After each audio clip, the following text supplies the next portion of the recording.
جو حالات ہیں ہمارے پورے اس ملک کے، آپ کے اس صوبے کے اور پوری دنیا کے، یہ حالات ایسے تھے کہ ہماری نیندیں حرام ہو جاتی، ہمارے اندر ایک سودا سما جاتا دین کے لیے اپنے آپ کو آگے بڑھانے کا۔ یہ حقیقت میں اللہ کی طرف سے ایک تعزیانہ ہے، اور قرآن مجید میں اللہ تبارک و تعالیٰ فرماتا ہے وَلَنُذِيقَنَّهُم مِّنَ الْعَذَابِ الْأَدْنَىٰ دُونَ الْعَذَابِ الْأَكْبَرِ لَعَلَّهُمْ يَرْجِعُونَ، کہ آخرت کے اس عذاب سے پہلے، اس بڑے عذاب سے پہلے ہم دنیا کی مصیبتوں میں مبتلا کرتے ہیں۔ کیوں مبتلا کرتے ہیں؟ تاکہ شاید وہ پلٹیں اللہ کی بارگاہ میں، تاکہ وہ شاید اپنی حقیقت کو سمجھیں، اپنی کوتاہیوں کا ان کے اندر احساس پیدا ہو، اپنی غفلت کو دور کرنے کا جذبہ پیدا ہو۔ لیکن میں کیا کہوں، آج کے ان سارے حالات کے باوجود، ان پریشانیوں کے باوجود، اگر آپ جائیے ملک کے مختلف علاقوں میں، اور مجھے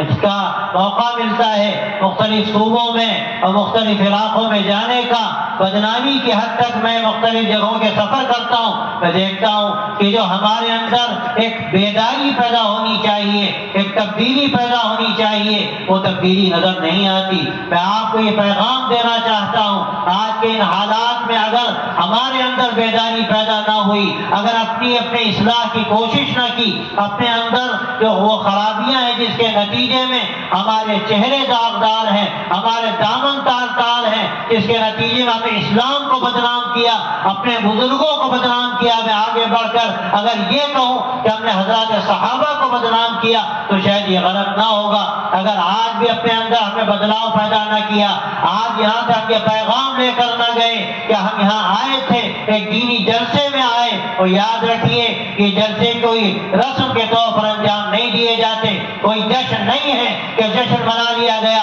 یا کوئی رسم انجام دے دی گئی۔ حقیقت میں یہ ایک امانت ہے اللہ کی طرف سے جو آپ کے حوالے کی جا رہی ہے۔ آپ اس لیے آئے ہیں کہ جو باتیں آپ سے کہی جا چکی، گرچہ میں اس زبان کو نہیں جانتا، کہتے ہیں زبان یار من ترکی و ترکی من نمی دانا، لیکن میں نے جو آیتیں پڑھی گئی، جو حدیثیں پڑھی گئی، اس سے مجھے اندازہ ہوا کہ بڑے حقائق آپ کے سامنے رکھے گئے، آپ کے سامنے بنیادی باتیں کہی گئی کہ اگر اس کے بعد بھی ہم اپنا جائزہ نہ لیں، اپنی زندگیوں کو بدلنے کی کوشش نہ کریں، تو آپ یاد رکھیے جلسے اور یہ تقریریں کل ہمارے خلاف حجت ہیں۔ اللہ کی بارگاہ میں تم سے یہ کہا گیا، تم سے ان چیزوں کو باز رہنے کی تلقین کی گئی، اور کن چیزوں کو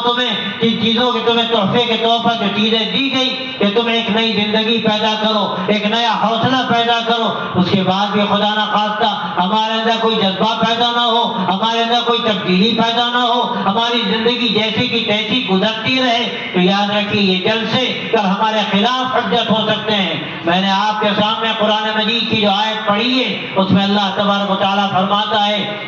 کہ ایمان والو اگر تم اللہ کا ڈر پیدا کر لو، اگر تم اللہ کا تقوی اختیار کر لو، تو اللہ تمہیں ایک شان امتیازی عطا کرے گا، اللہ تمہیں ایک امتیازی ایسا مقام دے گا کہ تمہیں دیکھیں گے لوگ تو ان کے اندر ایک جذبہ پیدا ہوگا، اسلام کے بارے میں ایک تجسس پیدا ہوگا۔ آخر یہ اسلام کے ماننے والے، محمد عربی صلی اللہ علیہ وسلم کے ماننے والے، آخری شریعت کے ماننے والے، آخری وحی کے ماننے والے، اللہ کے نبی کے شہدائی اور فدائی، آخر ان کی زندگی کیسی ہے؟ ان کی زندگی عام انسانوں سے مختلف نظر آتی ہے۔ آپ دیکھیں گے ان کے یہاں آپ کو دھوکہ نہیں ملے گا، ان کے یہاں آپ کو مجاہدی نہیں ملے گی، اس طرح خیانت نہیں ملے گی، یہ جھوٹ نہیں بولتے، یہ بدنگاہی نہیں کرتے، یہ غلط خیالات اپنے اندر نہیں لاتے، یہ اپنی زبان کی حفاظت کرتے ہیں، یہ دوسروں کا حق ادا کرتے ہیں۔ اور آپ ہم اگر اپنی زندگی کو دیکھیں تو ایک مسئلہ آپ لے لیجیے وراثت کا،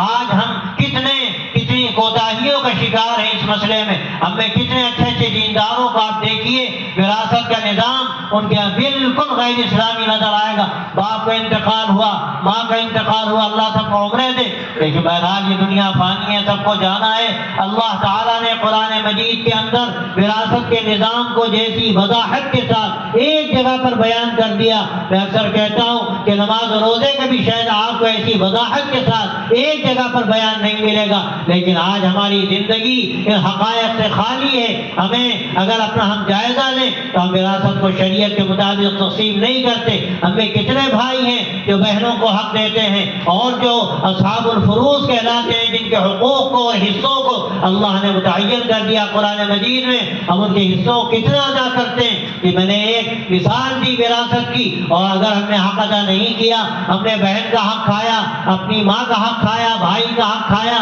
اور طاقت کے زور پر ہم نے سمجھا کہ سب ہمارے لیے جائز ہے، تو یاد رکھیے یہ حرام مال ہے جو ہم کھا رہے ہیں۔ اور حدیث میں آتا ہے کہ اگر حرام مال کا ایک لقمہ کوئی حلق کے نیچے لے جاتا ہے، وہ لقمہ در نہیں ہے، وہ آگ کا انگارہ ہے جس کا آج ہمیں احساس نہیں ہوتا۔ آپ اسی طرح دیکھیے، ابھی آپ کے سامنے جو بڑی وضاحتیں کی گئی، آج ہمارے نوجوانوں کا حال کیا ہے؟ کوئی نشے کا شکار ہے، کوئی جوئے اور سٹے میں پڑا ہوا ہے، کوئی برائیوں میں، موبائل میں ایسی حد تک اس میں پڑا ہوا ہے کہ اس کی ساری خراب